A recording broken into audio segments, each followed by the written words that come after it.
Welcome in, welcome in. It is week 3 of the NFL, and here we go. Sunday preview. Looking forward to a lot of great games last week, a lot of great games this upcoming week. Love the matchups here. You know, starting to see what some of these teams are, right? Mm-hmm. Who's getting the early lead on the division? Who are we, kind of knocking off our list of a playoff team? Lots of pencil erasing, right? A lot of one line and initials going on. But that's just life in the NFL in the early weeks, right? Sometimes it takes teams time to develop an identity. Sometimes teams come out hot. Kansas City, Buffalo certainly look hot. And some teams just surprise you. The Colts, the Bengals, right? These 0-2 teams. Very surprising at this point. Anthony, what's happening?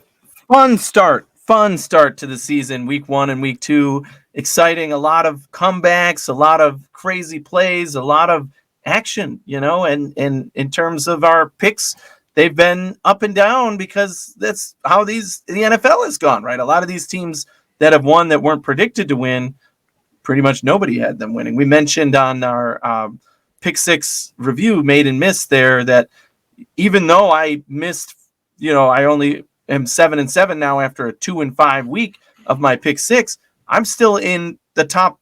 I'm number 11 out of 300 plus on the site we post our picks to overall, because a lot of people are struggling at this, and that's where we end up. And that's why we make our picks here, right? We want you to see what we think for the week. It's all here for you to see. It's not like we can go back and change it after it's posted.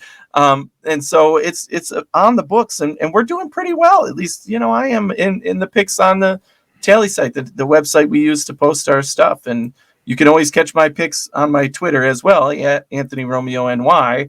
So follow me there and follow the Hoof account while you're at it, because you can catch all our content there as well. But yeah, what an exciting first 2 weeks. I'm excited, even more excited to get back in week 3 here, because my record is 7-7 on my pick 6 picks and good on the season. I want everybody to see all of my picks here and follow along and see how we're doing and critique us. Tell us what you like and dislike. Tell us what you agree with or disagree with. We want that interaction. We want to know how you're feeling about it. And if we've caused you a big win or maybe a loss, that's okay too. You can let us have it. Hey, that's what we put it out there for, right? To be critiqued, and hopefully we're helping more people than we're hurting. But make sure you listen to Anthony for this stuff, because I'm not doing so hot. I think I'm in the 200s out of 300. A lot of that's because I forgot to put them in week 1, so I've only put them in for week 2. But I'll keep you updated. I feel like there's nowhere to go but up. There you go. That's a good way to have it. And I want to go up as well. Yes. I want that number 1 spot. That's what I'm going to do. Being top 15, I think, out of 300 is pretty impressive. So that's why we have our roles, right? I build the show. I keep us on track. Anthony gives us the expert advice. How you're a gambling expert beats me, but some people just have good luck and some don't, right? Yeah, there you go. Yeah, that's luck is a big part of it. I mean, obviously, we dive into the football analysis part. You always have my explanation as to why I pick the teams in the way I do. But you're right that a lot of it comes down to luck, and that's the NFL for you. That's betting for you. Yeah, and you know who's really lucky right now? The Buffalo Bills, right? Yeah. Big spread there. They won this week, even though it was a 10-point spread. And I always tell you, those pop out to you. 10 points is always a screamer, and they covered that easily because they've looked that good. Yeah, sometimes you got to put yourself in positions to be lucky, but they certainly do that, and they look great. I thought it was pretty bold for you to take the Bills plus 10 versus Tennessee last week with Derrick Henry coming back, and And I know historical data is the history, and this is now. But I mean, two defensive linemen. These two teams have always been, a close matchup. So, good job on that one last week. But anyway, let's move on. Let's get right into this week, week 3, 1:00 games. The first 1:00 game for the Bills this week. We have Buffalo -6 at Miami. The game you're going to. Absolutely. I was just about to say, I'm going to be there right behind the Bills bench. A little, I guess it's more to the, if you're on the screen, the right. But for me, the left of the Bills bench when I'm in the stands, closer to the end zone on that side. But I'm in the 11th row. I'll be right there. I'm so excited. I'll have my Bills suit on. My uncle lives down there. So I get to travel there for these games. We went a few years ago when the Dolphins were still really bad before Tua, and we sat right like 5 rows behind the Bills bench. Paid a lot more for the tickets this time because this team is really good and competitive. And I'm glad I bought them when I did, because even now it's probably even jacked up from what we paid for them. But super excited to be there in person for this one and see my Buffalo Bills in what should be an epic game of the week type matchup between the Bills and Dolphins. All right, so just warning everybody who's a non-Bills fan, bias alert. Yes, because definitely. I know Miami, this isn't the same old Miami team, right? No. Let's get into a little bit here. Miami, they looked great last week, right? The score was 35-14 versus Baltimore. They bring it back and end up winning the game. Tyreek Hill looked unstoppable, as he did in Kansas City, right? Jalen Waddle looked healthy, looked phenomenal. More importantly, the offense seemed to be in sync with the new head coach, Mike McDaniel, and Tua was making plays. So this is not the same old Miami Dolphins team. What's your initial thoughts on Miami? Well, probably the same as everybody else. Tua is okay. Yeah, he's doing his job, but it's about Tyreek Hill and Jalen Waddle, right? Those two guys together. Waddle, we saw flashes of it last year. He was my number 1 wide receiver in that draft class over Jamar Chase. I'm high on him, but now when you put Tyreek Hill next to him, that's a hell of a dynamic duo. How do you cover those guys? You can't double cover one because the other guy's going to make a big play on you. And they've shown that, especially in that big comeback versus Baltimore last week. In week 1, though, versus New England, kind of stalled out of the gate. They only scored, 1 touchdown on offense. 1 was defense, and 20 points total. So which team are we really getting? We're not sure yet, right? Certainly Tua showed, if they're open and you're going to let me get them the ball, I can do it, right? Good on Tua for showing, yes, I belong here. No, I'm not just a fill-in quarterback. No, I can't just make these short passes and let them make plays. Although that might be still a good strategy with those two guys. If they're ever open and you get them the ball, they're playmakers. They're going to make it happen. You're right that the Dolphins are not a team to write off anymore. And this matchup is going to be a big one for both teams.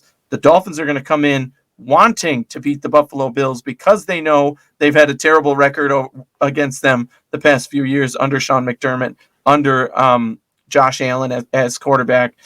So it's an interesting matchup for both teams, and I'm licking my chops that I get to see this.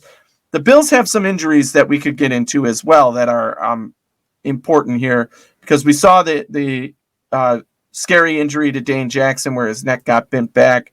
We are not sure of his status for this week, although I'm sure they're going to take it very cautiously. Right, he did walk out of the hospital, which is huge. Right. That's a good sign, right? Right. So he's definitely able to walk, and he was okay, but we're not sure what that means for the rest of his if he's going to play, basically his status for the game. So now you're calling on 2 rookies, Christian Benford, who was a late round pick, and Kyer Elam, who was a first round pick, but Christian Benford has been the starting. So what's that tell you? They've rotated. They've rotated. He's been in the game a lot. So I mean, they're both up for the challenge, but now you have to guard Jalen Waddle and Tyreek Hill. So and Tyreek Hill has played very well against the Bills. There's no doubt about that. Right. That was with Patrick Mahomes in Kansas City, who has beaten the Bills in a couple of big games as well.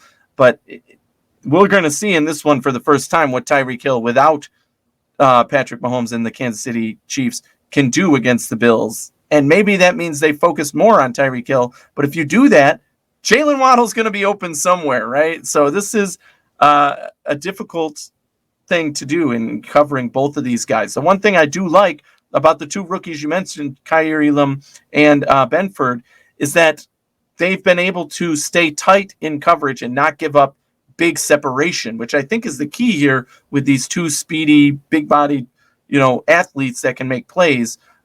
You got to stay close to them. You can't let them get separation. You want to force Tua to try and put it into a small window when he's passing against them. Not that he can't do it, but that's going to make it more risky. And maybe he doesn't take that option. Maybe you buy more time for that defensive line to make a play. So you got to trust in those guys, if they're the ones, going out there for most of the game, they're going to be tested. The Dolphins are going to be licking their chops. That offense is going to be ready to go and target those rookies. But I trust that the Bills can get it done despite these injuries. Yeah, they look great so far. In the 2 games that they've played, they had the most points scored in the league. I think they're tied with Kansas City. Actually, they share the top spot. So in 3 quarters, doing something right. In 3 quarters, we're minus a whole quarter and a half. With Miami, I just worry about the mistakes. Right, we 2 interceptions in this past game. They made a lot of mistakes versus New England. Really, just stalled out drives. You just simply can't stall drives versus the Bills. Right, they'll make you pay. That's kind of what happened to Tennessee. It started to stall a little bit, and the Bills capitalized, and it just got out of hand. Game plans go out the window really fast, right? I worry about Miami's offensive line in this game, because this Bills defensive line is rebuilt. They look absolutely great. I mean, Greg Rousseau was making big plays last week. Von Miller is in on every single play. That's just something you didn't see too much last year from Buffalo. So really, for me, it comes down to, can they protect Tua? And we know he'll get rid of the ball fast, but he needs time to let these plays develop, because you do have 2 speedy guys. They take a little time to develop their routes, right? So that's to me, that's going to be the key to the game. Yeah, and like I said, if those defenders, those 2 rookie corners, can stay tight in coverage, it's going to open things up for that defensive line. And if Tua, yes, he can get the ball out quickly, but if you go back to that New England game, and remember I said we got to figure out which team is going to show up, the one against New England or the one against Baltimore in the 4th quarter there. The one against New England, when Tua was making those throws, they were so sloppy. And if he makes some of those same throws, they're going to be in the end zone for the Buffalo Bills.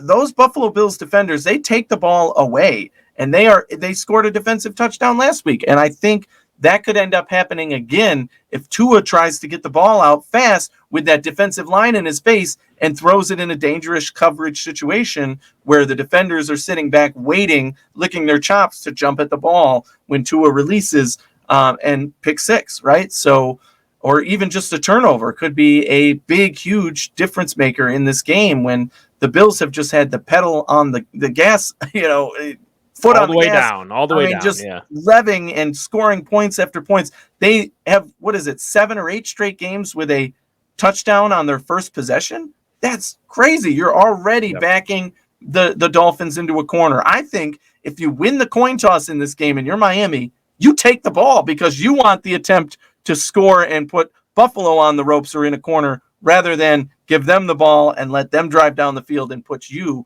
in a tough spot once you're out on offense. Right. And I believe I saw a stat that said 20 consecutive games by Buffalo with double-digit wins. Not games, but 20 consecutive wins by double digits, right? So they're just, like I said, I've been saying this for weeks now. You can't bet against Josh Allen until we see something different. The guy's he's at the top of his game right now, and it continues to get better, right? We've seen it every single year from Josh Allen, and it's still going up. The guy, you're talking Hall of Fame potential, and after that postseason last year, put him in the same class as some of the greatest quarterbacks in postseason history. It's rolled over now into this season.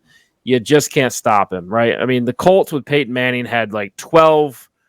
I can't remember. Was it they had many consecutive years with 12 wins? Yeah, right. And I think that's the level that this Bills team is on right now. So I'm not betting against them. I know you're not betting against them. So let's just go right to the over under on this one, 52.5. What's your thoughts on that? I'm actually going to take the over because I do believe, although the Bills defense is so good, their offense is electric. The Bills are going to continue to score points.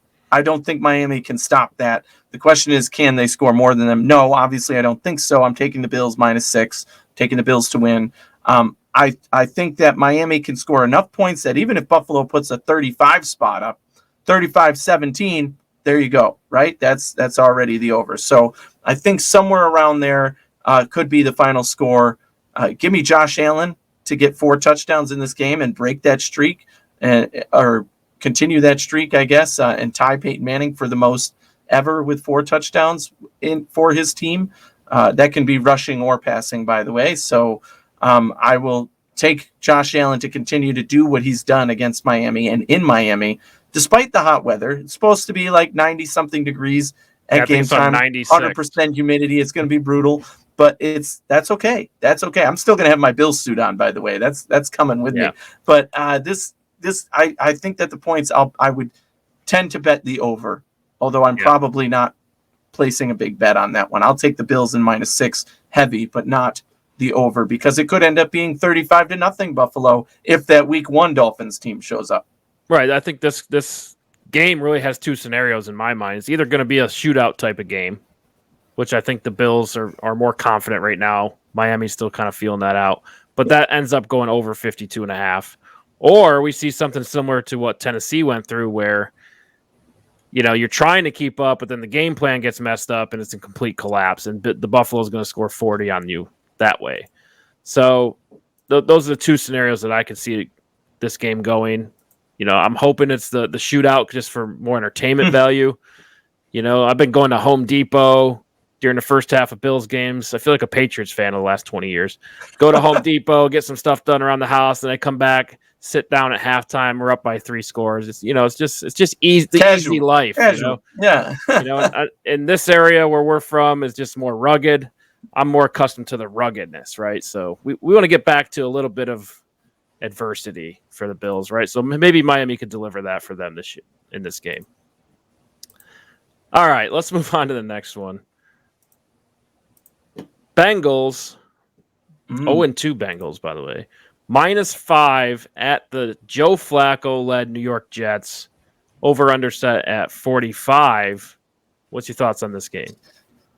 This is one of my bets of the week again. And a lot of people probably think I'm crazy for once again taking the Bengals after they let me down big time against the Cowboys in week 2. But I think that the Bengals are too good of a team to start 0-3. Now, they've had major struggles on their offensive line, which we have to talk about and consider here. But I just think that they find a way to make a statement here against the Jets. The Jets are coming off a win. The Jets are feeling good about themselves. The Jets, have proven that they can score points, that they can win. Man, that rookie wide receiver looks really good. Wilson, I think. Garrett Wilson looks great. Yeah, I think he's a legit star for them at this point. And Flacco clearly trusts him and found that chemistry with him. So they are going to put up points. Don't get me wrong. But I think that overall, the Bengals just need this more. Need it more. The Jets might want it. The Bengals need it to stay in contention, to show that this isn't a forgotten team, that this isn't a Super Bowl hangover. There's a lot to discuss in terms of the personnel and the matchups in this game. The Bengals have the better team on paper. There's no doubt about that. And the Bengals need this more. That 5-point line, again, this is one of my 6 bets, so I'm taking the Bengals to win by more than 5 on the money line and the spread. But yeah, it's going to be a fun game to watch. I'll be at the other game, so I will not be watching this one, but it should be entertaining to keep track of for sure. Yeah, the Jets are fun. After that win, we'll see if that momentum carries over, but you're absolutely right about the Bengals. They're desperate for a win here. You got to break the streak. I don't think they've been playing necessarily bad. They didn't really play well in the Dallas game, but really Dallas was disrupting, the offensive line, kind of disrupting what the Bengals were trying to get done. They played the Steelers tough, right? That game really could have went either way. That could have been a win already. So I fully expect Cincinnati to come in and win this game. So I'll take them on the spread. I just believe in Jamar Chase. The Jets, I just don't trust Joe Flacco at this point. I like Garrett Wilson. I like Breece Hall. I just don't trust them yet. But I'd be surprised if the Jets pulled this one off. But over/under, I took the under on this one. I just think 3-score lead by Cincinnati, and then let's run the clock and get out of here type game. Yeah, I'm actually taking the over in this one because I do believe that the Jets can score. Maybe they get 17 points in this one. And that the Bengals, because they want to make a statement, are going to score maybe 31. And that is well over that over. So I will take the over in this one along with the Bengals. And I think the key matchup for me is going to be, again, that offensive line of the Bengals going against the defensive line of the Jets. The Jets aren't stupid. They've seen what's happened to Joe Burrow and that offensive line. They've been eaten alive the first 2 weeks. And they haven't necessarily faced super elite defensive lines. I mean, the Cowboys certainly have a good defense, but not super elite in terms of their defensive line. And they ate him alive. He just couldn't get a throw off. So the Jets are going to bring it heavy to start this game, I'm sure. And how the Bengals respond to that, how they are able to work in their playmakers despite that, is going to play a big role in the outcome of this game. But still, I believe that the Bengals, with their playmakers, are going to find a way to get it done, even if that means giving the ball to Joe Mixon more and having some screen plays to some of your wide receivers. I mean, pick it. It doesn't have to be Jamar Chase. Just you got to find a way to make plays that can be effective. And the Jets are still vulnerable to giving up big plays. And we saw that they were down big against the Browns, for a reason. They couldn't hang for most of that game until the end when the Browns gave up. And I am not expecting to see any of that in this Bengals team. If anything, they're coming out more ferocious, more ready to go. Right. Yeah, I agree. It's the Bengals defense is no slump either, though. I mean, they held, both these teams, Dallas and Pittsburgh, to lower scores. But let's move on to the player props here. Breece Hall, 28.5 rush yards. Joe Burrow, 260.5 passing yards. Starting with Breece Hall, you going over or under on Breece? Oh, man. That's a tough one, because are they actually going to give him the ball enough to get some touches there? I'll take the over, because I think he at least gets maybe 35, even with minimal touches. He had a couple of great screenplays in the last game, which I think is a good way to use him. But even rush yards, I'll take a few more than that. Even in a loss, even if they're down big, he'll probably get at least 35 yards. Yeah, I would assume he would as well. So I would go over with that, because you got to start getting them involved, right? Michael Carter splitting carries with him. But we got to start seeing some flashes from Breece Hall being a second-round pick, right? Moving on to Joe Burrow, 260.5 pass yards. I think for me, that's an easy over. Yeah, they like to throw the ball down the field. T. Higgins, Jamar Chase. I mean, that's the strength of the team. Definitely. Sauce Gardner on the other side and company. Maybe attack him a little bit. Throw some crazy concepts out there. I fully expect Cincinnati to attack Sauce Gardner, and we'll see how he responds. Fully agree there that Joe Burrow, again, is looking for that bounce back. They're going to want him to get the stats, even if they end up going up by 20 points or something. I think they'll still pass it a few times to show, again, make the statement saying we are still in it to win it. We are still a team who's competing to win the AFC, not just our own division, where we have bigger sights, and they'll have to do it. They'll have to show it on the field. For sure. Okay, next game. Battle of the winless teams, surprising winless teams, yes, mind you. We have the Las Vegas Raiders, -2.5, going down to Nashville to play the Tennessee Titans. Both teams coming off tough losses, right? The Raiders, lost in overtime on a fumble, a scoop and score by the Arizona Cardinals, and the Tennessee Titans just get completely embarrassed in Buffalo on Monday night. Mm-hmm. And, the coach, Mike Vrabel, had to answer to that. Ryan Tannehill gets benched. Just completely embarrassing. So both teams looking to bounce back here, which makes this matchup really, really intriguing. What's your initial thoughts on this matchup? Yeah, that would be my initial thoughts too. I mean, playoff teams. These are both playoff teams. The number 1 seed Titans and the 8th seed Raiders over there. It's tough, right? This is a tough matchup for both of them. They both really need to make a statement, and one of them is not, right? One of them is going to be 0-3, and whichever team it is going to have a lot on the line. I mean, could the Raiders, who brought in Devontae Adams, under McDaniels, if they lose and go 0-3 in their tough division, that could count them out of it, right? They would need to make some serious progress to show that they're in contention for a playoff spot.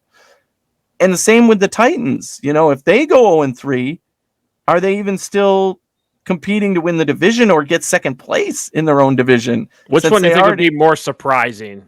Like to go 0-3, which team? The Raiders. I'll say going back to our predictions, our divisional predictions. I think we were very high on Tennessee, and we thought the Raiders would be middle of the pack. Mm-hmm. For either one of these teams to go 0-3 would be surprising. But for me, it's Tennessee. They were the 1 seed in the AFC last year, and you're telling me no one thought they'd be 0-3. My counter to that is that, yes, either way it would be surprising. So there's no wrong answer here. But my counter to that is, what happened to the Titans in the offseason? They traded A.J. Brown. That's a big step back. Right, they did not replace him with a star wide receiver. You're going to They brought in Robert Woods, right? The Raiders, however, you got Devontae Adams. You got one of the best players in the NFL. You said we are in it to win it right now. So if you do that and then go 0-3, that's really, really different ways. You have a new head coach.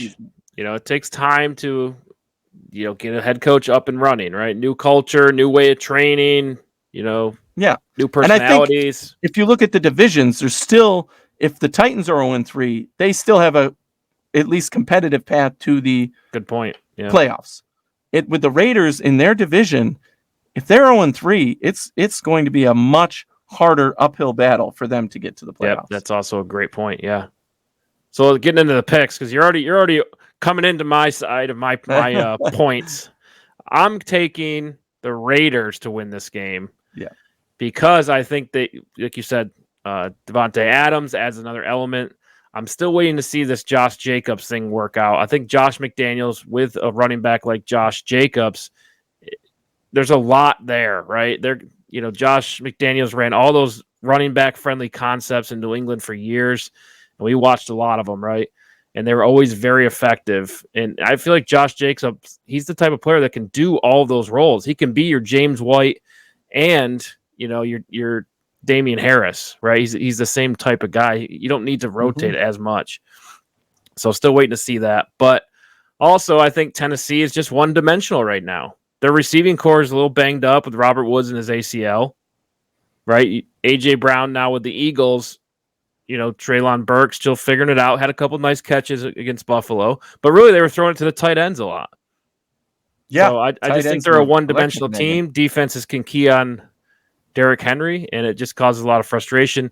It's not as easy for Ryan Tannehill to get receivers open off the play action as it was last year when you have a player like A.J. Brown. That's the difference, and that's the difference in this game because Devontae Adams certainly does that for that team, and he opens up those running lanes. Yeah, I agree. I'm also taking the Raiders to win the game by more than 2.5 points, so I'll take the Raiders to win on the money line, the Raiders with the spread here, -2.5. So I think just Devontae Adams is going to have a breakout game here. We saw what Stephon Diggs did to this Titans defense, and Devontae Adams is just as good, if not better, right? He's one of the top guys, if not the top guy in the NFL like that. And Derek Carr, maybe he's been trying to force feed Adams a little bit, and defenses have caught on to that and took advantage of some of his mistakes. But I think in this game, this could be that breakout we see between this tandem. And the other receivers have done well too. And like you said, Josh Jacobs, I do fully expect for the Titans that Derrick Henry will have a bounce back game. I mean, you're talking about going against the Bills. He had 25 yards and a touchdown. So at least he had the touchdown, but 25 yards for Derrick Henry, that's unheard of. So I expect that Derrick Henry will get back on track here, and the Titans will try and do what they are supposed to do, which is run the ball and eat the clock and give the ball to Derrick Henry and let him make explosive plays. It seemed like still the guy falls forward for 4 yards. He's tackled in the backfield. He still falls forward for 4 yards. So Henry is still dynamic. I think he had a bad matchup versus that Bills defense who was really coming at him and targeting him. And the Raiders could do the same thing, but I still expect him to eat a little bit in this game as well, even though I'm picking the Raiders both ways. Okay, yeah, we're both with the Raiders. Yeah, I didn't see that one coming. But yeah, it makes a lot of sense when you start breaking it down as why we would pick the Raiders. But let's get into the over-under 45.5. I took the under on that. Mm. Yeah, I just think these teams are kind of run first. And I just, Tennessee, I don't see scoring a lot of points. They can't go shot for shot with a team like Las Vegas.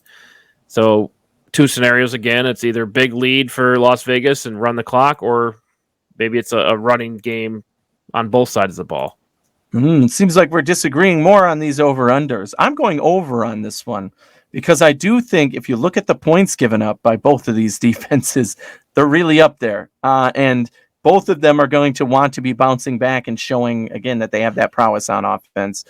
So I expect a slow trickle of points, but it's going to add up in the end, even if it's a score of 28 to 20. That's well over 45.5. So I expect somewhere in that range of points, 48-ish. So I'm taking the over. All right, yeah, a couple player props over here. We got Robert Woods up first, 38.5. I think I'm going to go under on that. I fell for this last week. He only had 1 or 2 catches. Yeah. They do like the tight ends more. However, I think that if they end up going down big in this one, which they could in 2 scores, I don't mean too big, and they have to rely on the pass more, they're going to have to get it to Robert Woods. He still had that flash of speed. We've seen it in plays this year.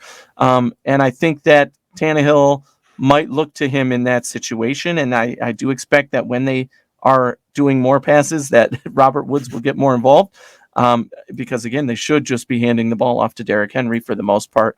I have him a little bit over that 38.5. I would probably put it at closer to 50 for him, and hopefully a touchdown if they get things going on offense. But I would take the over for 38.5. Okay, we'll disagree there. And Devontae Adams, I'll take the over on 77.5, and I just don't think he can be stopped with this Tennessee secondary. I think he's going to have a big day, like you already mentioned. So, yeah, quiet last week, but this is the place to shine here. I think Carr and him find that connection at probably well over 100 and maybe a couple scores. So I'll take the over on that one. All right, let's move on to Carolina +3 at New Orleans. Divisional matchup. Believe this is the 3rd team that the Saints have played in a row out of the division. All 3 weeks have been divisional opponents, and they're 1-1. So here we go. The last leg of the division for them. Over-under set at 40.5. I keep falling for this Carolina team, though, and I just don't know why. I don't know either, because who plays quarterback for them? Baker Mayfield. Yeah. And what does Baker Mayfield like to do? Let people down and lose football games. So the game plan's not matching the quarterback right now. They're 30th in passing yards. Baker through 2 games is 53% completion percentage. And when you have CMC, right? Yes. Screenplays. So how you're 53%, I don't understand. It's got to be game plan, right? Yeah. Well, and Baker I've watched most or at least parts of both of those games, and Baker is the reason they're not doing well. I'm telling you, just watch the tape. You can say I'm a Baker hater. I am, but for good reason. Watch him play football. It's not good. I challenge anybody who thinks otherwise to show me how. Because if you watch the whole game and in key situations, Baker is the one screwing up on 3rd downs, on long plays. He just cannot. He's not accurate. The number reflects that, his percentage. He has been making bonehead plays. He's not been releasing well. I mean, it's just right now it looks ugly. It looks like the worst of his football he's played, but it's consistent with the outcomes that we've seen. And like you said, why aren't you going to Christian McCaffrey? Use him the way you're supposed to use him, not just handing it off to a guy like that, but screenplays. Let him get open field plays and see what he can do and make plays. He has had some of the yardage, sure, in the games, the first 2 games, but I don't think he's seen a large enough percentage of the plays, when you have that dynamic of a player. And when you put the ball in Baker's hands instead of CMC, these are the results you get. Well, they're probably trying to ensure he doesn't get injured again. You do that by limiting attempts, right? Limiting risk.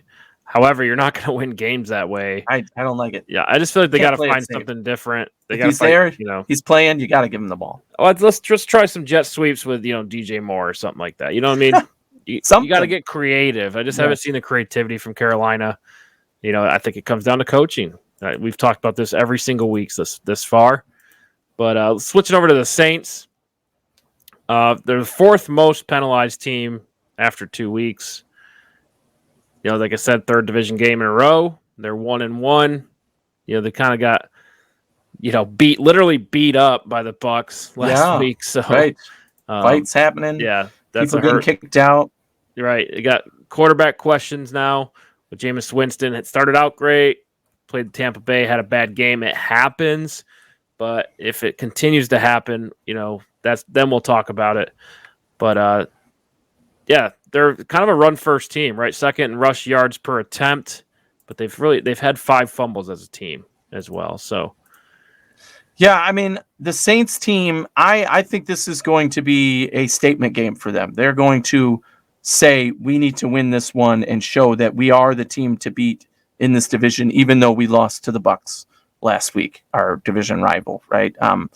The Saints are a good team on offense. I've been high on Jameis Winston. He looked like the bad Jameis Winston a little bit last week, but he's still the guy who can make electric plays and get it done for this team. Alvin Kamara, not sure of his status yet for this game. It's still early in the week here, but if he plays and you have Kamara and Michael Thomas and Jameis Winston playing well, I mean, that's, to me, is a dangerous combination for any opponent, let alone the reeling Carolina Panthers at this point. I don't think that even if Carolina is playing their best on offense, they can keep up with the Saints offense. And the Saints defense isn't very bad either, right? They're pretty good themselves, holding that electric Tampa Bay offense to, 20 points, I think it was last week. And most of that being scored in the fourth quarter. It was 3-3 all the way to the end of the third.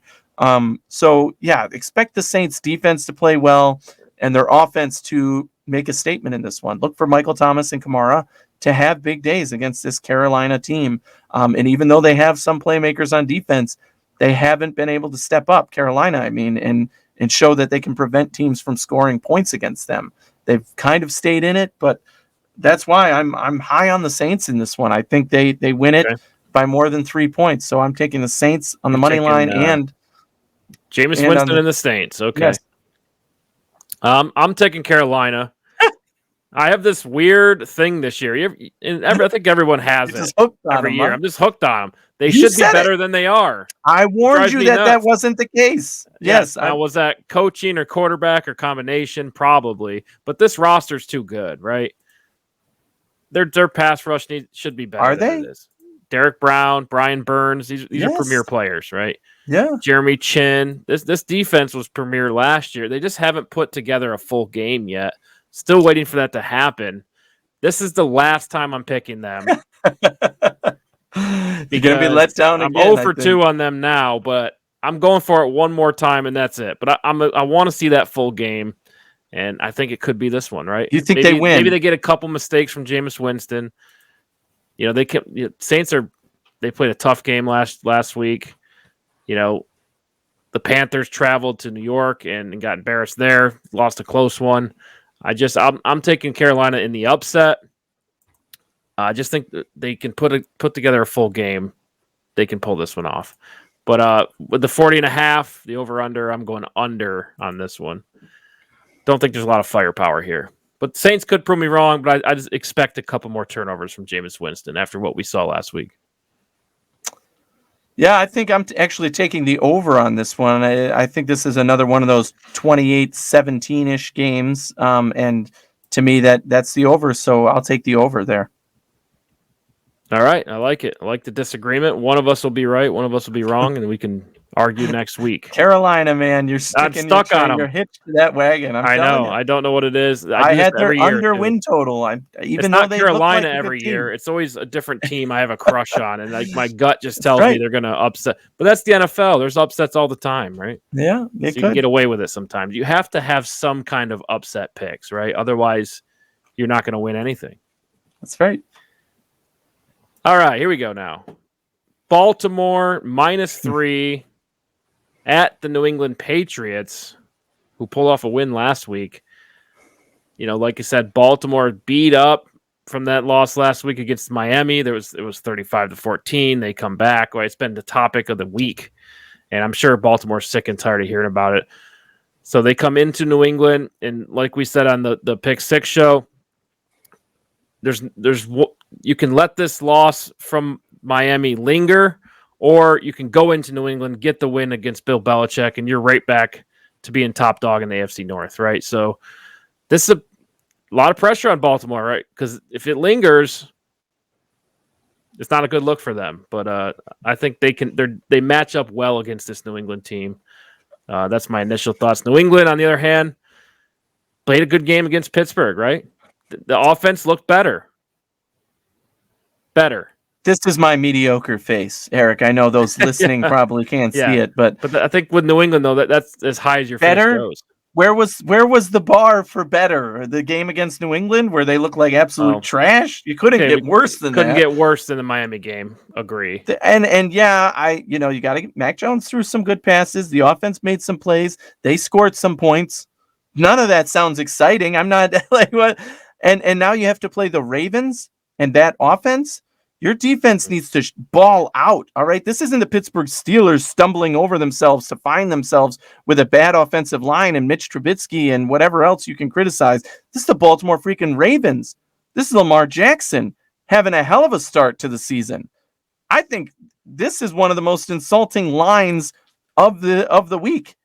Even though Baltimore had a heartbreaking loss, their defense blew it. They have injuries. It was against an offense that was able to come back, a very potent offense.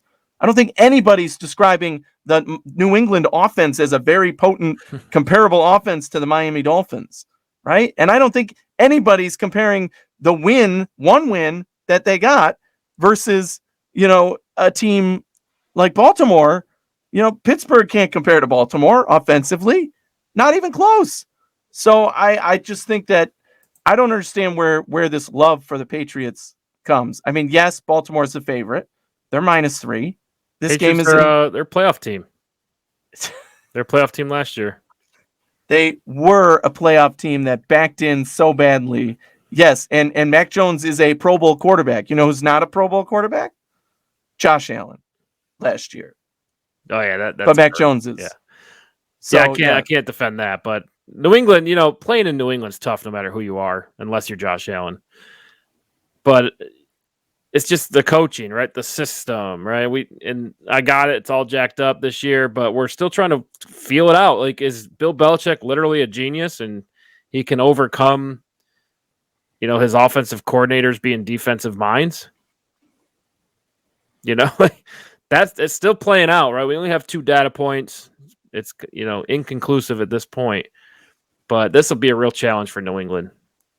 It's offensively. I think defensively, they'll have a good game plan and they'll play Baltimore tough. It's really the offense for New England that I'm concerned about. And I just think Baltimore, they're hot right now. They played a great game last week. They looked flashy. Rashard Bateman looks like the player they drafted him to be. Mark Andrews looks in full form. I like Baltimore right now. Defense looked good. I mean, they broke down late, but in New England's game against the Steelers, there's some great plays in that game by the New England receivers. Nelson Aguilar, Moss's a catch over a Pittsburgh corner. So they really stepped up last week, but can you do that every single week? I just don't see it in New England. I don't see the talent level, right? They're not at the top of the talent level. And really Baltimore's not either. But I trust Lamar Jackson. That guy is a show by himself, right? Exactly.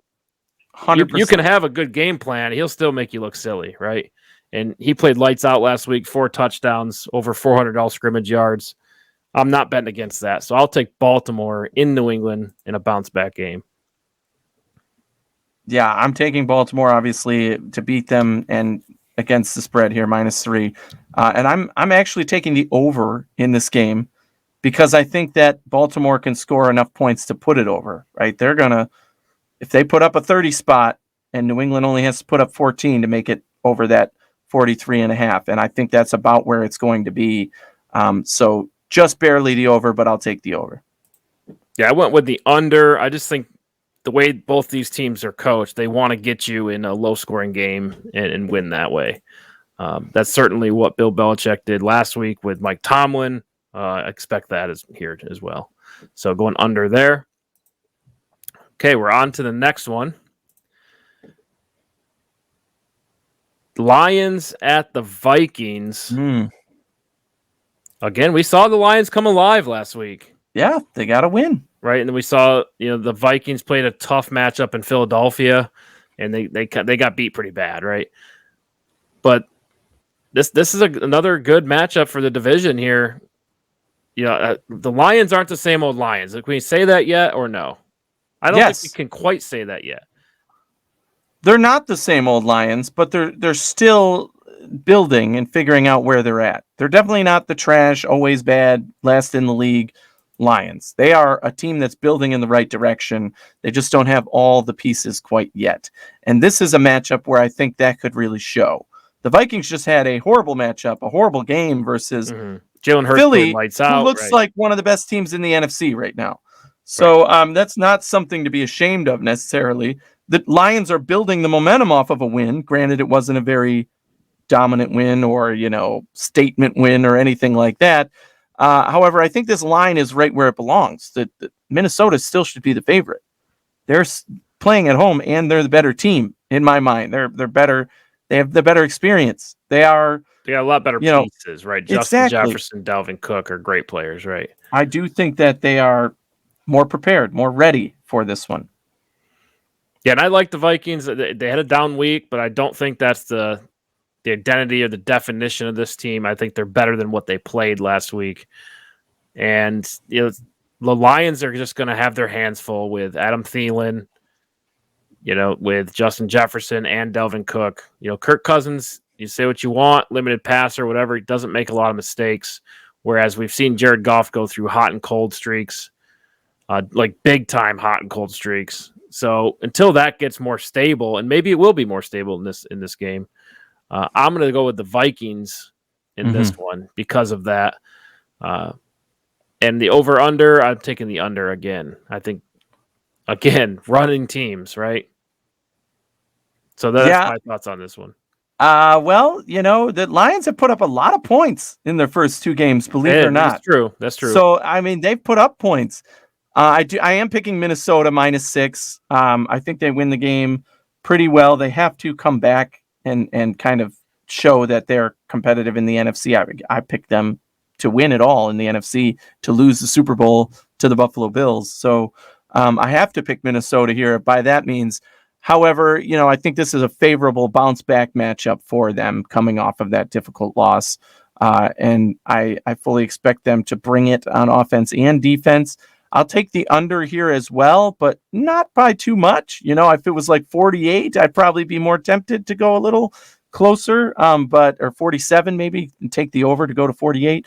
But 52.5 is very high. I'm taking the under for that mark. I expect Minnesota to get back on track. Right, and I feel like this is secretly a really good matchup here. This is going to be a fun one to watch. The up-and-coming team versus the status quo, right? The Vikings have kind of been together for a while now, like roster-wise, right? New coach coming in for the Vikings, so still feeling that out. But this is kind of a big game on who's going to go for that second spot in the NFC, or who could potentially overthrow the Packers for that division, right? It's between these two teams, so this is secretly a good matchup here. Dalvin Cook, 80.5 rush yards. Taking the over or taking the under? I think Minnesota's going to try and pass more in this game, but I'll take the over. I still think you got to get Cook involved and let him make plays. And this Lions defense is vulnerable to giving up big plays. And Dalvin Cook, if you're going to give it to anybody and on this team, and it's not going to be a pass, he's got to break a big play in this one. And if they do end up going up by a few scores, they're going to run the ball more with Cook. So I expect him to be closer to the 100-yard mark in this one. I'll take the over. Yeah, I'm going to go over as well. I think he's a good person to rely on to keep stability, right, in the drive or in the offense. So I like Dalvin Cook going over 80 yards on that one. Jared Goff, 244.5. I take the under on that. Yeah. I just think you limit his plays. Maybe he doesn't get into these deep cold streaks, but when he gets hot, though, he plays pretty well. But I just think limited passing in this one. Rely on DeAndre Swift out of the backfield, Jamal Williams. I mean, that's probably right where I have him, 240. So give me the under, but just Slightly barely, under. and I'm not confident in it. So I would not maybe bet this one heavy, but I think that you're right, that Swift will be the heavy part of the Lions offense, and when it is, that tends to bode well for them, although they have playmakers, right? Amon-Ra St. Brown, what's he got? 9 straight games with a touchdown or something. It's nuts. Right. He looks like the real deal. Yeah, he is a superstar for sure. And I expect him to score in this game again, but I don't think that makes up for what the Vikings can do on offense to kind of take over, which would mean that Goff is passing the ball more. So maybe if he goes over that mark, it wouldn't be surprising. I'm avoiding it, but if you ask me to choose, I'll take the under. Yeah, that's kind of where I am at too. That line's a tough one. Okay, moving on to the next game here, getting towards the end. We have, let's see if we're at the 4:00 games yet. We are still at the 1:00 games. We have 2 more after this one. This is the Philadelphia Eagles, who look like the hottest team in the NFC right now, at the Washington Commanders. The Commanders, we talk about them every week as well. Just kind of all over the place with them. But it's Eagles are -6.5, as they should be probably. I think that line's pretty good for that. And the over-under set at 47.5. What's your initial thoughts here? My initial thoughts are Jalen Hurts looks great. He looks like a superstar. Looks like he's going to be cementing that franchise quarterback label. But you want to see it. You want to see a whole season play out, right? And really, the Eagles look dangerous in the passing game, which is very surprising this year. They took a big jump in the offseason. And for Washington, I see a team right on the verge, right? They can be competitive. When Carson Wentz plays well, this team's as good as any team in the league. They can't. To me, from what we've seen so far, they can't play full quarters, right? And that's been really what is why they lost last week. Yes. Right? They didn't even show up in the first half at all. And I forget who they played in week 1 to check it out real quick. Well, this game, I just think the matchup wise, Washington for the last couple of games now, although they've been scoring points, they were kind of taken out of it by not running the ball as much. And when they don't run the ball as much, they have to rely more on Carson Wentz to have a good game. Right. And that ends up kind of backfiring for the team in a way, because they should be a team that wants to run the ball, control the clock, play good defense, and win games. And the reason I think they lost is they didn't rely enough on the running backs and got backed into a corner to pass the ball and relied on Wentz. And although I agree that Wentz can lead the team to victory, you don't want to rely heavily just on him for this team. And now you run into a buzzsaw in the Philadelphia Eagles, who look like the best team in the NFC. As you said, franchise quarterback Jalen Hurts has shown up, put his stamp on it. And this team is rolling on all cylinders. Their run game is excellent. The passes are beautiful. The defense is intercepting passes. And in this game, I just expect more of the same, right? I mean, Washington, although they're good and they can score points and they can hang, this Philadelphia team's on a whole nother level. So give me the Eagles. Give me the Eagles -6.5. I just think they're playmakers on both sides of the ball. Again, this is a team I expect to be in the NFC Championship game. This is just another game for them to stay. Yes, I'm going to get it done. Okay, we disagree. I'm taking the upset here. Washington Commanders at home against a division rival. Right, I know, shocking, but I trust Ron Rivera. Right, I think he'll have an answer for this Philadelphia offense, and I know Carson Wentz is not going to play, a great season. He's going to go ups and downs, but I think he can put it together for one game. It's a division rival. It's his former team. There's added motivation. I thought he was pretty hot in the game last week in the second half. He threw a couple of high balls. You see that a lot from him, but I think when he puts it all together, I think they pull off the upset here, right? First, your former team who sent you down to Indy. I like it. I like the story. I like the team. I trust Ron Rivera to slow down the Jalen Hurts led offense. Balls of steel, my friend, to be going for this one. I just think two teams going in the opposite directions. Wentz against Jalen Hurts against this defense. Yep. I mean, okay. And that's why the NFL is fun, right? You got to pick some upsets. Otherwise, you're not going to win. That's picking one. That would be a huge, remarkable upset. Yeah. And as you've seen with the lines, this is one of the bigger lines of the week, too, because as it should be, Philly should be the favorite here. I mean, nobody's arguing that. Yeah, 10-point win. I could see it. Jahad Dotson, 2 touchdowns in his first 2 games as a rookie. Yes, I told you I was high on him. I like Dotson. This Commanders roster is decent, right? But they need to run the ball still. Antonio Gibson. Yes. You have J.D. McKissick. You got guys that can score. Yeah. They have to play 4 quarters, right? And I think with the added motivation here, division game at home, Carson Wentz in town, I like it. I like the story. I like the matchup there. So don't screw me over, Commanders. That's where I'm at with that one. I took the over on the 47.5 for this game. Again, say what you want about Wentz. I think he can score a lot of points, right? With Terry McLaurin. So, go over it. And obviously, Jalen Hurts will get some points as well. There's some there, but I like the Eagles' defense. That's the problem here. I do think they'll give up points. I'll take the over as well. I do think they'll be a scoring affair here. But I'm still shocked that you took the Commanders. You got to shock it once in a while, right? You can't play the favorites all the time. But this is my last time picking Carolina. We'll see about the Commanders moving forward. All right, moving on.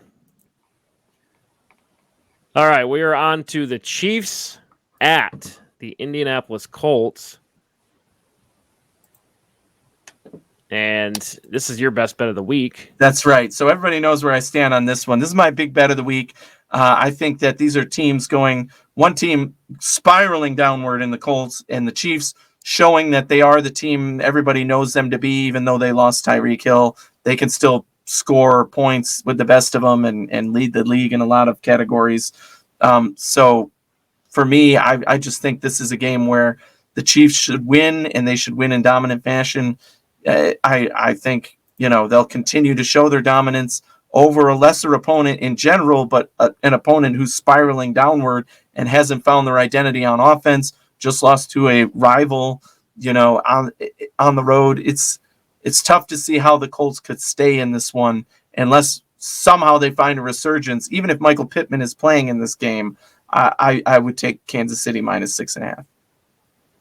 Okay, yeah, no brainer here. I'm going Kansas City as well because they can sustain drives, right? They have the highest scoring percentage in the league, meaning they score on their drives the most in the league, right? They're tied with Buffalo and Cleveland at the top at 52.4%.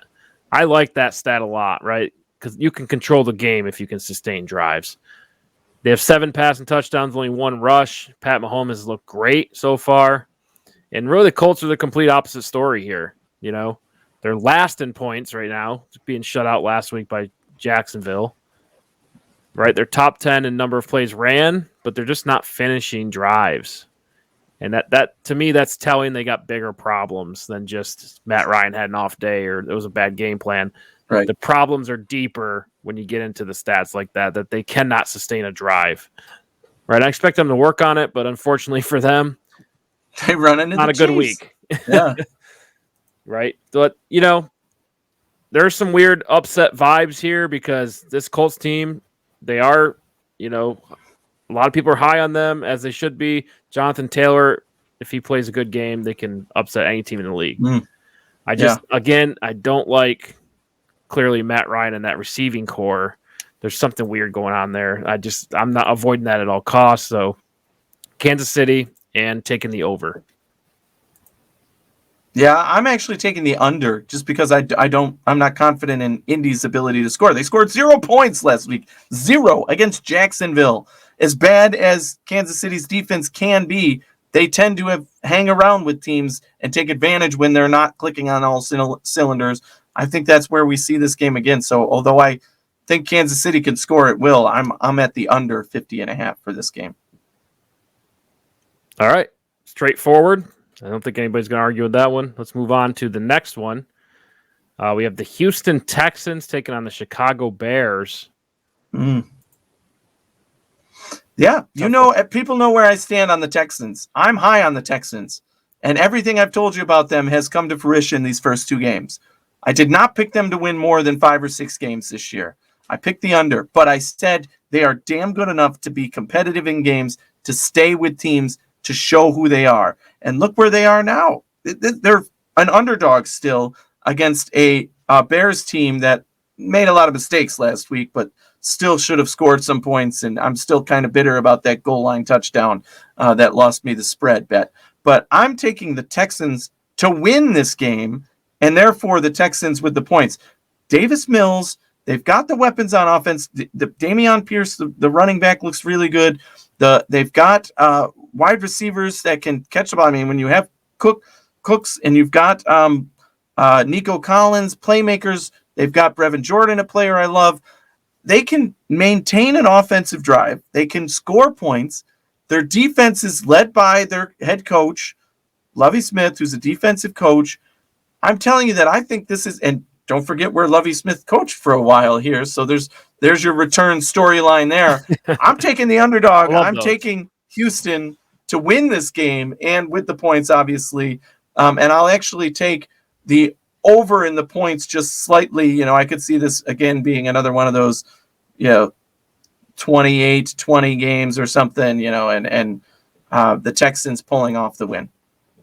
Yeah, I went with Houston as well. I went under on the 40. I think that's a close line for a game like this. I just don't trust either one of these teams. Houston, they've been playing decent defense. They've been holding their opponents to low scores, but they only have 2 touchdowns on the season in 2 games. They're tied at the bottom of the league with Denver, Dallas, and Indy. So the offense is, got to see more there. But I do like the matchup with the Chicago Bears. For the Bears side, though, 27th in scoring percentage. To me, that says not sustaining drives, right? It seems like the game plans are confused. They just have no one to turn to. They want to develop their quarterback. They want him to take over a game, but you just can't with the receiving core that they have, right? They have no weapons. They have no one that can get open, right? Until we see more from that front, I'm avoiding Chicago at all costs. I think we're in top 5 pick territory at this point. So I'll take Houston in a close one, but ultimately gets the points. Nice. I got a couple player props on this one. Justin Fields, 182.5. Davis Mills, 214.5. Well, I'll take the over on Davis Mills. I do think that he will have some passes in this game to allow him to accumulate. Almost maybe 250 is probably where I would have him. So I'll take the over on that one. The Fields one makes me a little more nervous because we saw that they weren't relying on the pass a lot. They should be relying more on the run. And I'm going to take the under, but just barely, maybe at like 175, and them to stay competitive and score points with that, relying more on the run game. Yeah, I think it was a mistake to have 9 pass attempts for Justin Fields. I'm going to go over slightly on the pass yards at 182.5. I just think they got to start throwing the ball with him, right? 9 pass attempts last week. It's not going to work in today's NFL. Davis Mills, I think, with Brandon Cooks and company, I take the over on that as well. 215. But these are both slightly overs, in my opinion. All right, we have Jacksonville +7 at the Chargers.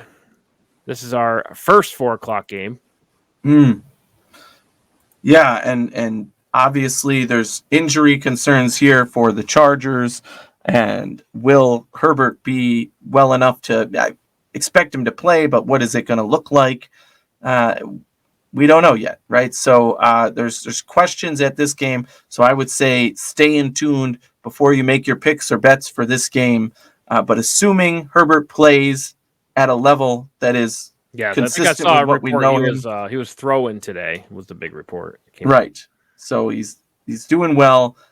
He gutted out that game, which was amazing. But but that's going to hold me back a little bit on making any bold predictions here and putting a lot of money on this game. But ultimately, even though the Jaguars are coming off a big game where they beat Indy and they crushed them 24-0, defense, offense, everything was clicking. You're facing one of the better teams in the NFL, if not one of the top teams in the NFL, in the Chargers, offensively and defensively. I think this is a mismatch for the Jaguars in almost every way, shape, and form. I expect them to the Jaguars to take a step back while the Chargers take a step forward in this game. So give me the Chargers to win and win by way more than 7. I just think that it's too much for the Jaguars to handle, that potent passing offense, even the run game. Expect the Chargers to click on all cylinders and find their groove and look like the team that most predicted they would be at the beginning of the season. Tough divisional matchup on Thursday Night Football. They've had the extra rest. They've had the extra preparation. I expect them to come out swinging and put up points. And I'll even take the over in this one because Jacksonville might get on the board, but most of the scoring is going to be done by the Chargers, and I expect them to continue that throughout the game. Yep, so I took the Chargers at home, and then I took the under on the points. Big challenge for Trevor Lawrence is the big story for this. Facing a real defense. I mean, you got Khalil Mack, Joey Bosa. They got people all over the place. Derwin James. I mean, that's going to be a real challenge for him. We're going to see how much time he put in the offseason, right? How do you face adversity when you're playing this tough defense? We know that Justin Herbert, can rise up and lead his team, put the team on his back, and he proved that last week versus the Chiefs, right? So I just trust the Chargers on both sides of the ball in this one. But I am curious to watch Trevor Lawrence. I'd like to see him play well, honestly, but I just don't see the win happening. Yeah, Okay. I mean, Trevor Lawrence it'll be interesting to see. I mean, we have the prop bets over here, and I do think Christian Kirk is at 62.5 yards. I do think that they're going to have to pass more in this game because they're going to be down. And if he's going to be effective, Trevor Lawrence, he's got to get the ball to Christian Kirk. And we've seen that work effectively in the first 2 weeks. They've found a chemistry here, and it's working for that Jaguars team. So I'll take the over on Christian Kirk at 62.5, even against this good defense. I think they'll just find him enough to get him over that mark and even a touchdown or two in there. So I will take the over for Kirk. Okay, yeah, he's been on fire for the first 2 weeks, so I'll go over as well. Trevor Lawrence, on the other hand, I think I'll go under on the 246.5. I just think it's going to be a challenge to spread the ball around versus this defense. Yeah, I'll take the over on Trevor Lawrence, actually. Again, I think being down big is the reason why. They're going to have some late yards to make up for it. And even if the Chargers are up as big as I think by the time the fourth quarter rolls around, the garbage time yards still count in the over-under. So I think that'll get him over that 250 mark. All right, let's move on to the next one here. We have the Rams -3.5 at the Arizona Cardinals. Again, Rams bounce back from their week 1 loss. They win last week. Arizona gets a very big win versus the Raiders in overtime when it looked like they were going to lose. So they knock the ball out, get the fumble, scoop and score. Momentum, right? Lots of momentum headed for Arizona's way. So I like that. Over-under on this one, 48.5. Not a lot of details to get into here. This rivalry, a matchup. They've clashed heads many times in the past, and Arizona's played really well against the Rams historically. It's a new season. Little Super Bowl hangover coming out for the Rams. Looks like they're kind of back on track, but I'm taking the Arizona Cardinals here at home. I think that momentum from last week carries over. Marquise Brown, I think they dial up some stuff for him. And the Rams just kind of look like we saw turnovers from Matt Stafford again, right? So he's just a little sloppy right now. And Kyler Murray, I think, he's just making magic happen. So I'm taking the Cardinals in a close one. Yeah, while I do agree that whatever's going on with Stafford's injury, he hasn't looked 100% like, himself of last season. So whatever's going on, if it's more intense than what it was in the playoffs and through the Super Bowl, or, he's just come out stagnant and needs to get warmed up and prepare for what the season is going to be like again. The the Rams are still the better team in my mind on paper, defensively, offensively. The Cardinals had a good matchup against the Raiders, who are a struggling team this year, to get their first win. But this is that big key divisional matchup for both of these teams. They're both going to come out swinging. I think the difference is that DeAndre Hopkins is not playing in this game. And although Ramsey has not looked like the elite cornerback that we all know he has been in the past and come to expect of him early on this season, I think that the Rams defense is going to play well against this Cardinals offense, and that the Cardinals will put up some points. Don't get me wrong. I'll take the over in the points, but I fully expect LA to win this game. The Rams need to win this game. The 3.5 point mark, it could be close, because I think this could be a 3-point game, and that wouldn't surprise me. But I'm taking the Rams and taking the Rams minus 3.5 because I expect them to win by a touchdown or more and take over this game the way that they should be capable of as that Super Bowl team, minus DeAndre Hopkins. If D-Hop is in this game, wow, is this a marquee matchup for me, and it's something I would really be looking forward to. But without him, I think the Cardinals are just 2 steps behind where they need to be, and the Rams are kind of in that mediocre phase where they're good enough to keep going forward the way they should. Okay, yeah, over under. I took the over in this one. I think it'll be a back and forth game. 2 strong offenses, 2 strong offensive minds. So I think it goes over 48.5. And Cooper Kupp, 98.5. Just take the over on him every week. If his over under is at less than 100, just go over. Exactly. I was going to say the same exact thing. 98.5. Does it say 100 yet? No. Exactly. You got to take the over still. Yep. Just take the over on him until there's a streak of him not having a 100-yard game. And that's been a while. It's been a while. What did he average, 140 yards a game last year? Just take the over on him at all times. Yeah. Okay, next one as we wrap up here. The Packers +1 at the Tampa Bay Buccaneers. What's your thoughts here? This matchup here.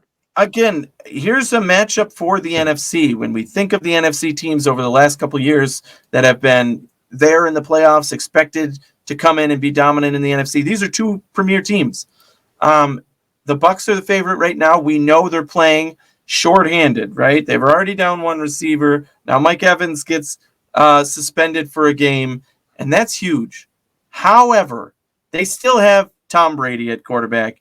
I don't care who's playing for them. Julio Jones. They signed Cole Beasley, might play in this game. That would be insane to see a receiver get signed that week and be playing for that team that week in the offense. He could play a key role. Again, when Tom Brady is the quarterback, it's hard to go against him. You could say the same thing for Aaron Rodgers, except that Aaron Rodgers is playing with a young team that he's still finding chemistry with, and coming off a win versus a divisional opponent, but it was the Bears, versus Tampa Bay coming off a win against the Saints, a very contested team who's expected to be good this year, and the Bears simply are not there yet. So I do see why it's pretty much a pick'em game here. +1 is basically nothing. So I expect Tampa Bay will still find a way to win this game. If anything, break even, 21-20 or something like that. So I'll take Tampa Bay to win. I'm taking the under as well. I don't think either of these teams right now is equipped to be that high-flying offense that we've come to expect again over the last couple of years. So Bucs to win and -1 and the under in this game. It'll be close, but I still expect the Bucs to come away with it. Yeah, and really the Buccaneers injury to receiver, Chris Godwin, Mike Evans being suspended now. That's going to set them back. But I still like Tampa Bay. I don't like the matchup of the young receivers or the I don't want to say washed up. Sammy Watkins, Randall Cobb, the veteran receivers against the Tampa Bay defense. I think that's a bad matchup. I like Tampa Bay's defense all day long in this game. So I'm going to go Tampa Bay to get the win. And I'm taking the over 41.5. Just the quarterback play alone, I think, will get it over. Aaron Rodgers, Tom Brady. Aaron Rodgers, 242 yards, Sorry, Yeah. 242.5 yards. Oh, you still take the over here, but I'm taking the under, actually. I just think that they're going to run the ball more. That's what they like to do. And those receivers, they aren't quite ready to have that big, huge 300-yard game from Aaron Rodgers. They're still working on the chemistry, like I said. So I'll take the under. I do think he could hover around that 235, 240 mark. So, again, Vegas knows what they're doing. But I'll take the under for Aaron Rodgers there. Okay. I'm sticking with the over. I just think he has to make magic happen to make anything happen in this offense. So take the over, but not too. I don't think he gets to 300. If you know, sure. You know what I mean. Tom Brady, 259.5. I think that says 259. 259.5. I'm again taking the under here, just because of the receivers not being present fully on this team. He'll still get his, but I probably have him right around that 250 mark, 240, 250 in an effective game, and exactly what we've come to expect from Tom Brady. Short, precise passes, marching down the field, using the run game, screen plays, all of that. So he'll rack up a little bit of yardage, but I'm still taking the under. Okay, yeah, I'll take the under on Tom Brady as well. Just kind of limited as a passer these days, you know what I mean? We'll talk about that another day. Next game here, we got Atlanta +2 at Seattle. This was one of my pick six. Yes. Again, I am higher on the Falcons. I'm taking the Falcons with the points. I think they'll win the game. The Seahawks look more like the worst team in football that we've come to expect, although they have electric playmakers who can score, and I do expect them to score in this game. I'm taking the over. The Falcons have been really close in both of their first two games, more so than anybody has probably expected, except me. I did say they would be at least competing in these games, and this is exactly where I thought they might be, and give them a win for me this week against the Seattle Seahawks. Yeah, I took the Falcons as well. Just Seattle's been too conservative. You know, maybe that changes this week. You have DK Metcalf, you have Tyler Lockett. Like, try to use them a little bit, you know? Mm-hmm. But I haven't done that yet until I see something different. I got to go with the other team, right? And that's Atlanta. I like Atlanta's weapons. I like Marcus Mariota's, you know, being mobile. I think that'll cause a lot of problems for the Seattle defense. So I'm taking Atlanta, and I took the under on the 42. Okay, yep. Just not a lot of scoring for these teams. So, all right, Sunday Night Football. The San Francisco 49ers at the Denver Broncos. The Broncos are getting a ton of primetime games. They've got Russell Wilson now. Yeah, and it was boring and terrible, right? The last couple have been pretty rough. The loss to the Seahawks, and then, you know, last week's game, which was, you know, very boring in my mind. Not very exciting game to watch. You are getting Jimmy G with a full week of preparation as the starter with less money, mind you.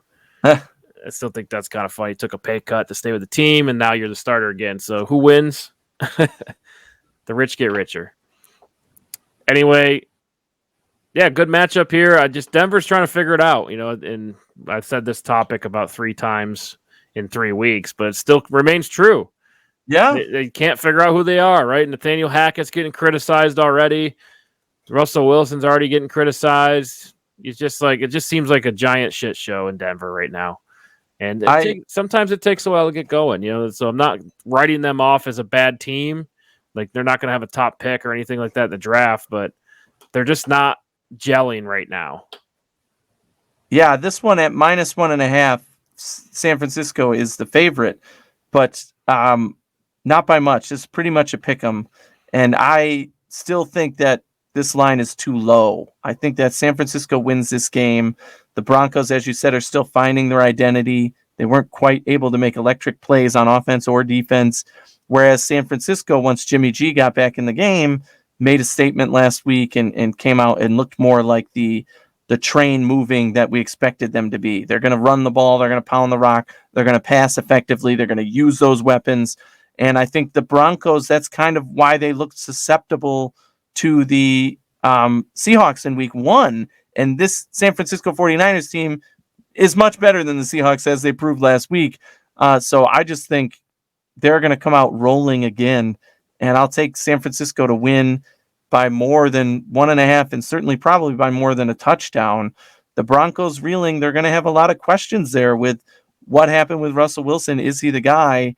Can he take this team to the next level the way that everybody thought he could? Or is it the coach or whoever you want to point fingers at?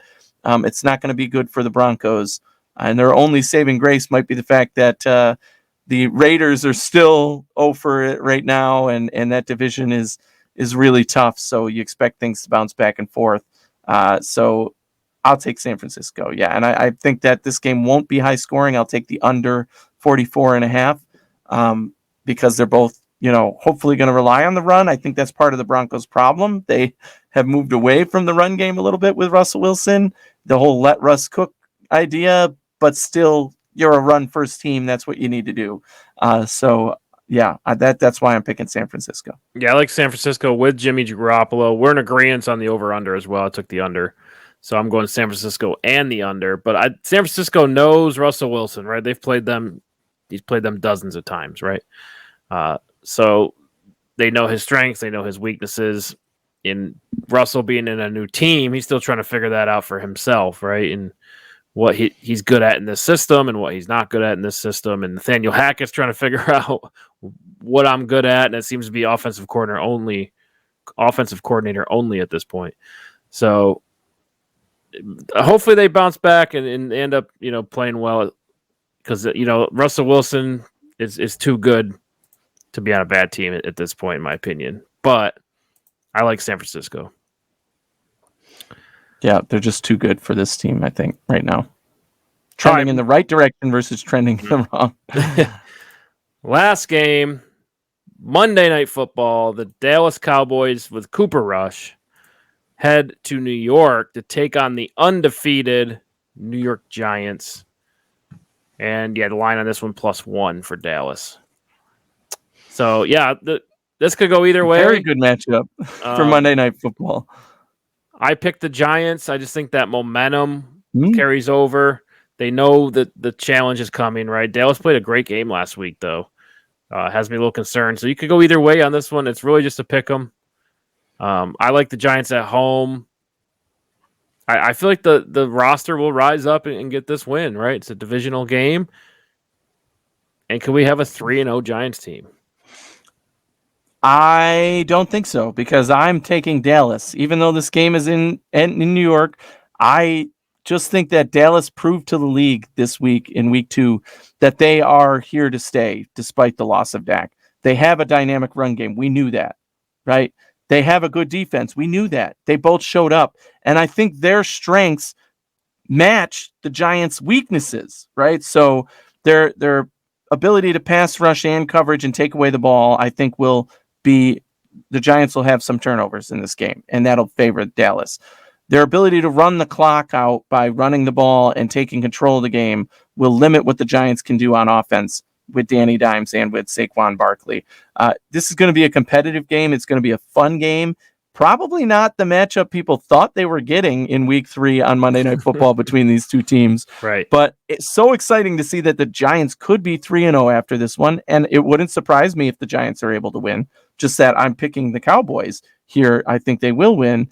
And both of them would end up being 2-1 in this division, where Philly is the leader right now. And it's going to be a great matchup. Yeah. And the big question for me is, can Danny Dimes continue to do what he's been doing, which is just be consistent, make some big plays, do what you can with your feet, run this new offense under the offensive mind of Brian Daboll, hand it off to Saquon Barkley, let him do his thing. The Giants are sneakily good in a lot of ways, but I think just overall roster construction, Dallas has proved they can do it with their secondary guys, with their backup quarterback. And the Giants are a team that I think are, again, susceptible to what Dallas can do to take over a game. Yeah, right now I think Dallas's defense is pretty dominant, right? Yeah. That's going to cause a lot of problems for the Giants. But the Giants, they need that adversity to get better. We'll see how they respond. But really, this comes down to who can minimize mistakes. This game could really come down to one turnover, or whoever makes the turnover loses. That's just the kind of game I see here. But I picked the Giants just because it's at home. They have the momentum. I think the roster, the players will rally and execute the game plan, right? And that's what it comes down to. But Dallas's defense is very disruptive. I'm just at this point, I like Danny Dimes over Cooper Rush. That's just where I'm at with that. So looks like another fun week, another fun matchup. You're headed down to Miami. So yes, so excited. Safe travels with that. And that being said, I'll be watching less football probably. I mean, I'll watch, the usual games afterwards, but being at the game will mean that I'm not going to have access to my typical channels to watch all the games, but I'm going to have to catch up afterwards. Right? Well, you're not going to watch 12 games at... Yeah, while I'm at the stadium. Yeah, no, probably not. Just going to be paying attention to the one I'm at. We'll have to catch up a lot afterwards, but excited to do all the shows with you again afterwards in our Touchback Tuesday episode and grind the analysis. And hopefully we're talking about a big Bills win and a 6-for-6 week on my pick 6. So it's going to be a lot of fun football this week. We're going to really see where teams lie. Week 1 and 2. Week 1 is always unpredictable. Week 2, a little more, but still maybe a team isn't what they saw in week 1, showed in week 1. Week 3 now, that's a trend. So we'll see where everybody is. Right, yeah, a lot of good matchups. So, yeah, looking forward to that as well. Be sure to tune in with us on Tuesday for Touchback Tuesday. We'll give you the recap on the week, hit all the major storylines. We'll check out Made or Missed. We'll get into Anthony's bets of the week, his top 6. If you haven't checked that out, that's the NFL Pick 6 show on the YouTube channel or on all the major podcast networks. Be sure to follow us on Twitter at the Hoof Pod. All of their social media. We are on Instagram. We're on TikTok. You can find us all over the place. We do have a link tree in all of our bios if you have problems finding us. Make sure you like and subscribe, and we will see you next week. Toss your hat in the ring.